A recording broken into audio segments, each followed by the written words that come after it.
It is 7:35 this morning. There are no reports of major damage after that earthquake in New Jersey rattled the New York City area Friday morning. This is video from above the Statue of Liberty. You can see the camera shaking there.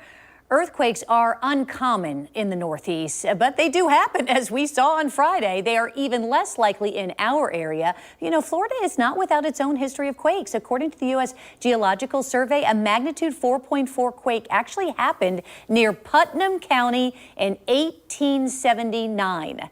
Now, joining us this morning on the morning show is Adel ElSafty. He's a civil engineering professor with the University of North Florida. Good morning. Thanks for being here. Thank you. First of all, what was your reaction Friday when you heard about what happened in New York? I was thinking we should expect the unexpected. I mean, it's right? like really, we didn't expect much seismic activities in the east, and usually we think that the phenomena of earthquake is related to the west in California and the fire ring and all this stuff, but to have it in the east, that is kind of shocking. But we still had that a few years ago in 2011. We had in Virginia, we had seismic activity. We had an earthquake that damaged, I believe, the Washington Museum there and the cathedral. So it seems that we're going to be seeing more frequently stuff like that. 5.8 magnitude of an earthquake there in Virginia, and we had something in Philadelphia and Delaware.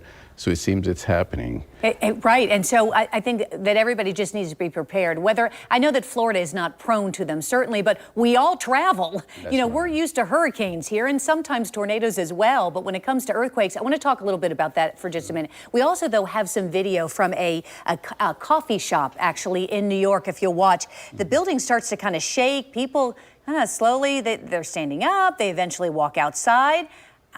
I mean, what should they be doing? Yeah, and usually when they have an earthquake, if you're inside, stay inside. If you're outside, stay outside. Stay away from the walls, because the three major things that can contribute to injuries and fatalities basically is the falling of walls, the crumbling of the walls, and flying objects and glass that is going to be in the air, and these are the ones that they are causing injury. So your best option is to implement the drop, cover, and hold on. So basically you drop to the ground, cover by crawling under a sturdy table, and you just crouch down and to protect your head and eyes, and hold on to this table that you're having, and wait till things calm down. This is basically the best thing that you do, and you practice doing that ahead of time so that it becomes like a second nature, and it will come automatically to you.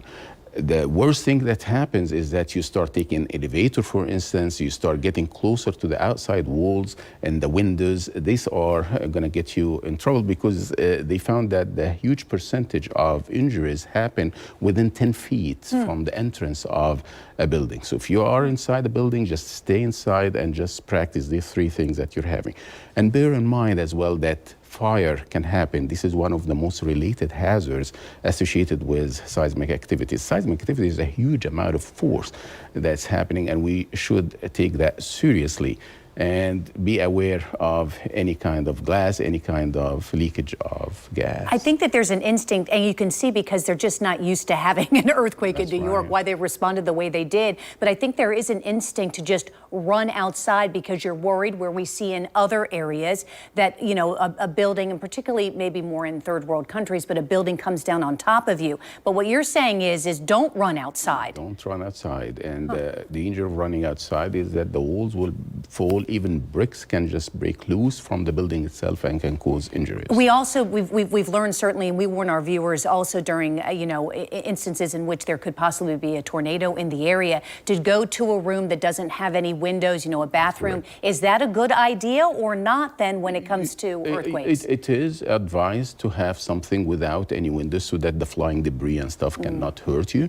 And the fact that you just take a cover very quickly, that is the most important thing for the time, because we always say that yes, earthquake is unpredictable, it strikes suddenly, but the damage itself is predictable and preventable. And are buildings in Florida, prepared for, an earthquake? We have our system, kind of lateral force system that's sustaining wind and any lateral force here in place. We don't have the connection kind of design that we have in California, for instance, because we don't have that kind of likelihood of having seismic activity. But the American Society of Civil Engineering Building Code as well, they had a lot of discussions as far as implementing this, and in 2020 they start thinking about the provisions that they have to be listed in the code to sustain seismic activities. Whether they're implemented or not, or enforced or not, that is the other thing that we have. Adel, thank you for being here this morning. We appreciate it. You wouldn't think you'd have to worry about this, but it's always best to just be prepared just in case. Absolutely. I hope everyone is safe and sound, and our infrastructures and people are safe and sound. Yeah, thank you for being here. We appreciate it. And we'll be right back.